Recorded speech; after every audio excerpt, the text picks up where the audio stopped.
Hello everyone, আজকে দুপুরের menu নিয়ে চলে এসেছি একটা নতুন ব্লগ। দেখো, আজকে রান্না করেছি ভাতটা তো করতেই হবে, ওটা কম্পালসারি।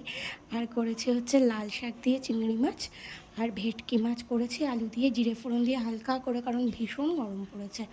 আর করেছি চিচিঙ্গা ভাজা, হচ্ছে তোমার চিংড়ি মাছ দিয়ে, আর মৌরলা মাছ ভাজা। আমার মেয়ে জানো তো প্রচণ্ড পরিমাণে চিংড়ি মাছ খেতে ভালোবাসে, ওই জন্য আমি চেষ্টা করি প্রত্যেকটা আইটেমে একটু একটু করে চিংড়ি মাছ অ্যাড করার।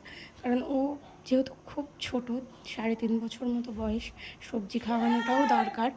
ওই জন্য চাই যে সব কিছুতে যদি চিংড়ি মাছ দেওয়া হয় তাহলে ও খায়, যে চিংড়ি মাছটা লোভে লোভে, যে হ্যাঁ মা এবার তাহলে চিংড়ি মাছ দেবে, সবজি না খেলে চিংড়ি মাছও পাওয়া যাবে না। ওই জন্য চেষ্টা করি। আজকের ব্লগটা এই পর্যন্তই। তোমাদের কেমন লাগলো অবশ্যই জানিও, ভালো লাগলে কমেন্ট করো, শেয়ার করো, লাইক করো।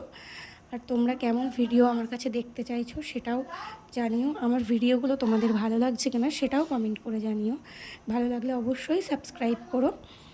দেখো, পরিশ্রম করতে ভালো লাগে যদি তার ফলটা পাওয়া যায়। তো তোমরা যদি পাশে থাকো অবশ্যই চেষ্টা করবো ভালো ভালো ভিডিও করার। আর অতটা ভালো এডিট করতে পারি না, বুঝি না, তো তোমরা পাশে থাকলে চেষ্টা করব।